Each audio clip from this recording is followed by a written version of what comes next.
1 and 2. So this is the final act of Romeo and Juliet. And so when we left Juliet, she was in her bed. Her family had just found her. She had drank the potion. They had assumed she was dead. So now she is in Capulet's tomb. So we go back to Romeo. So Romeo wasn't in Act 4 at all. And so now we're going to be with Romeo, and he's going to be in Mantua. Remember I said Mantua is like probably the distance between Piketon and Portsmouth. So it would be a pretty long ride on horseback. And so Romeo, he's just had this dream. And so he's in Mantua, and so he's still under the impression that he's just going to wait it out, and that eventually he'll be able to come back to Verona and be with Juliet. So Romeo says, "If I may trust the flattering truth of sleep, my dreams presage some joyful news at hand. My bosom's lord sits lightly in his throne, and all this day an unaccustomed spirit lifts me above the ground with cheerful thoughts. I dreamt my lady came and found me dead. Strange dream that gives a dead man leave to think, and breathes such life with kisses in my lips, that I revived and was an emperor.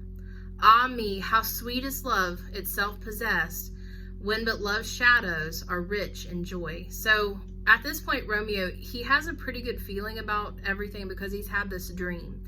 And so he says that in his dream, Juliet found him dead, but she kissed him and brought him back to life, and he became an emperor. So he feels like that things are going to work out. But Balthazar comes in. Now, Balthazar, we haven't met him before. So he kind of takes the place of Benvolio. So Balthazar, he is Romeo's servant, but he's also a friend. And so when Romeo sees him come in, he says, "News from Verona, how now, Balthazar?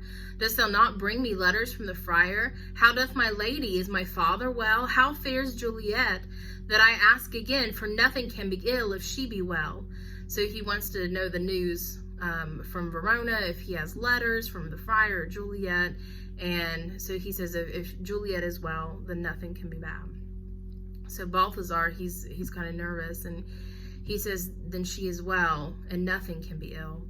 Her body sleeps in Capel's monument, and her immortal part with angels lives. I saw her laid low in her kindred's vault, and presently took post to tell it you. Oh, pardon me for bringing these ill news, since you did leave it for me for my office, sir." So he says he saw Juliet being put into the Capulet monument or Capulet tomb, and he says she's now with the angels, and he says, nothing bad can ever happen to her again because she's with the angels. And he says, "I'm very sorry for telling you this terrible news that Juliet is dead, but he says that you're the one who left it to my office. You're the one that told me to bring you news from Verona, and this is the news." So Romeo, he says, "Is it e'en so? Then I defy you, stars. Thou knowest my lodging. Get me ink and paper, and hire post horses. I will hence tonight." So Romeo, when he says that he defies the stars, remember I told you the stars meant like fate. And so he's saying he's going against fate. And so he tells Balthazar to get him ink and paper to write a letter, get horses, and he says they're going to leave tonight and go back to Verona. And Balthazar, he says, "I do beseech you, sir, have patience. Your looks are pale and wild, and do import some misadventure." And Romeo says, "Tush, thou art deceived. Leave me and do the thing I bid thee do. Hast thou no letters to me from the friar?" And Balthazar says, "No, my good lord." And Romeo says, "No matter, get thee going, and hire those horses. I'll be with thee straight." So Balthazar, he says, "You're looking kind of crazy." He says, I worried about you. You look pale and wild. And Romeo says, "No, you're deceived. I'm not going to do anything crazy." And he asks again, he says, "Don't you have any letters for me from Friar Lawrence?" And Balthazar says, "No." And Romeo says, "Well, it doesn't matter anyway." And he says, "Go get the horses, and I'll be with you in a minute." So Balthazar leaves, and now Romeo, he's very distraught, obviously, and so he has to think of what to do. And so he says, "Well, Juliet, I will lie with thee tonight." So we know what Romeo is going to do. "Let's see for means. Oh, mischief, thou art swift to enter in the thoughts of desperate men. I do remember an apothecary, and hereabouts he dwells, which late I noted in tattered weeds with overwhelming brows, calling of simples. Meager were his looks, sharp misery had worn him to the bones, And in his needy shop a tortoise hung, an alligator stuffed, and other skins of ill-shaped fishes, and about his shelves a beggarly account of empty boxes, green earthen pots, bladders and musty seeds, remnants of pack thread, and old cakes of roses were thinly scattered to make up a show. So he's thinking about, like, okay, he knows that he's going to lie with Juliet tonight, so meaning he's going to kill himself. And he says, but I have to figure out how I'm going to do this. So he says, I think I saw an apothecary. Now, an apothecary is like an old-timey term for a pharmacist. So he remembers seeing this pharmacist in Mantua, and he was in tattered weeds, which means that he is in tattered clothes. He has these great big bushy eyebrows, and he's very skinny. And it says sharp misery had worn him to the bone. So he's a very poor man. He describes the apothecary shop. So he talks about how he has all these, stuffed alligators and tortoises, and he has, even empty boxes around just to make it look like he has more than what he does. So this man, even though he has a shop, he's very poor, and that's important. And we'll find out why in just a second. So Romeo goes on to say, noting his penury to myself, I said, and if a man did need a poison now, whose sale is present death in Mantua, here lives a caitiff wretch would sell it him. Oh, this same thought did but forerun my need, and this same needy man must sell it me, as I remember this should be the house. Being holiday, the beggar's shop is shut. What ho, apothecary? So he thinks about how, okay, this man, since he's poor, he would be more than likely to sell him a poison. So Romeo says that to sell poison in Mantua is death. So the sentence is death. So he would be executed. So he has to find somebody desperate enough to sell him this poison. So it's a holiday. The shop is closed. So he has to kind of like go around back to try to find this guy so he can sell him this poison. So the apothecary says, who calls so loud? And Romeo says, come hither, man. I see that thou art poor. Hold, there is 40 ducats. Let me have a dram of poison, such soon speeding gear as will disperse itself through all the veins, that the life-weary taker may fall dead, and that the trunk may be discharged of breath, as violently and hastily powder fired doth hurry from the fatal cannon's womb. So Romeo says he wants something that's fast-acting, and so he tries to give him 40 gold coins or 40 ducats, and he says that he wants it so it'll be instantly. He says it as violently as a cannon being fired, or a cannonball being fired from a cannon. So he wants it to happen quick. And so apothecary, he says, such mortal drugs I have, but Mantua's law is death to any that utters them. And Romeo says, art thou so bare and full of wretchedness, and fearest to die? Famine is in thy cheeks, need and oppression starveth in thine eyes, contempt and beggary hangs upon thy back. The world is not thy friend, nor the world's law. The world affords no law to make thee rich. Then be not poor, but break it, and take this, and he holds out the money. So the apothecary says, yeah, I have these drugs, but I can't really sell them to you because I don't want to die. And so he said, it's illegal.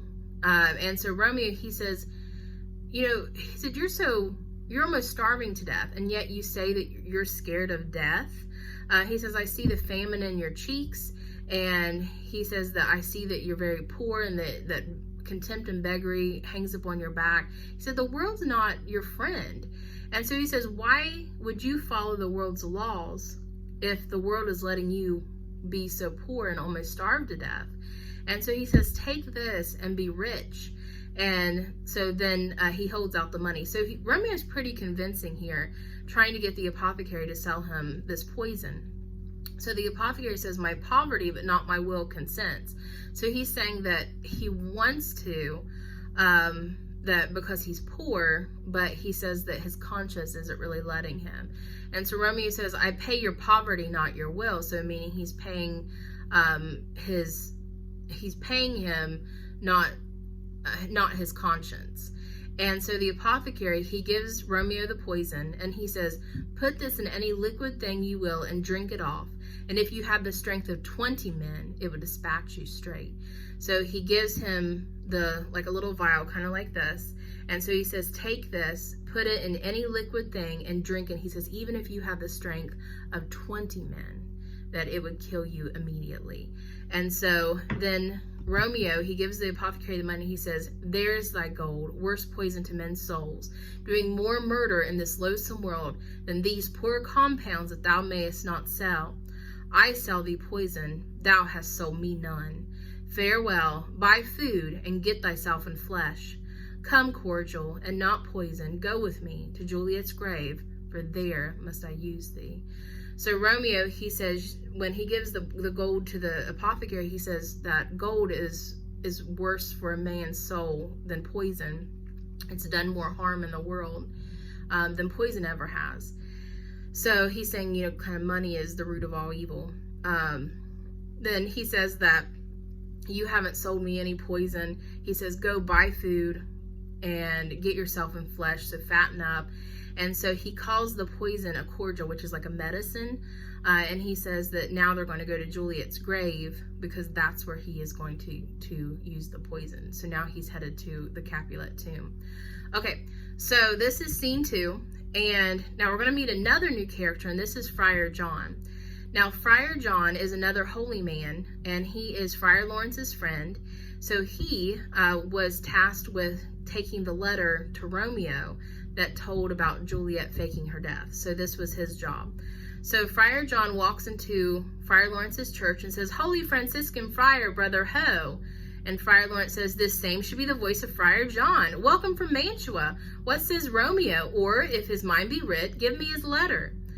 And Friar John says, going to find a barefoot brother out, one of our order to associate me here in this city visiting the sick, and finding him, the searchers of the town, suspecting that we both were in a house where the infectious pestilence did reign, sealed up the doors and would not let us forth, so that my speed to Mantua there was stayed. Friar Lawrence says, who bare my letter then to Romeo? And Friar Lawrence says, I couldn't send it. Here it is again. He gives Friar Lawrence the letter. Nor get a messenger to bring it thee, so fearful were they of infection. So what happened here is that Friar Lawrence, he had given this letter to Friar John to deliver to Mantua, and it never got there. So Friar John, he says that what happened is that, and you'll never really see this acted in a movie like this. They always change it up a little bit. But Friar John, he says that he went to go find another friar to accompany him to Mantua, and this other friar was visiting sick people with the plague. And so then they thought these people had the plague, and so they quarantined them in the house. So they wouldn't let anybody in, wouldn't let anybody out. So he was stuck there, wasn't able to deliver the letter. And then when the scare passed and they unsealed the house, he didn't deliver the letter. So he brought it back and he gave it to Friar Lawrence again. And he never got it to Mantua. So Friar Lawrence says, unhappy fortune, by my brotherhood, the letter was not nice but full of charge, of dear import, and the neglecting it may do much danger. Friar John, go hence, get me an iron crow and bring it straight into my cell. So he tells Friar John, he's like, this was a really important letter. You don't realize what you've done by neglecting to get it there. And he says it might do a lot of danger, it might do some harm. And so he tells Friar John to get him an iron crow, so tell him to get a crowbar, because now he is going to have to go get Juliet out himself, because Romeo does not know about any of this. So then Friar John says, brother, I'll go and bring it thee. And Friar Lawrence says, now must I to the monument alone. Within this 3 hours will fair Juliet wake. She will beshrew me much that Romeo have had no notice of these accidents. But I will ride again to Mantua, and keep her at my cell till Romeo come. Poor living corpse, closed in a dead man's tomb. So instead of going straight to the tomb, so it's 3 hours until Juliet wakes up. Remember, she was asleep for 42 hours. And so that time has passed. It's 3 hours until she wakes up. Romeo doesn't know about any of this. And so he sits down, writes another letter to Romeo and to send to Mantua. And then his plan now is to go get Juliet out of the tomb, take her back to the church, and then Romeo will get her from the church. So the plan in his mind has just changed a little bit, And so he says that Juliet probably will be a little bit angry that the plan didn't work. But he still feels like everything's, that he'll get there in time and everything will work out fine. All right, so that is the end of scene 2.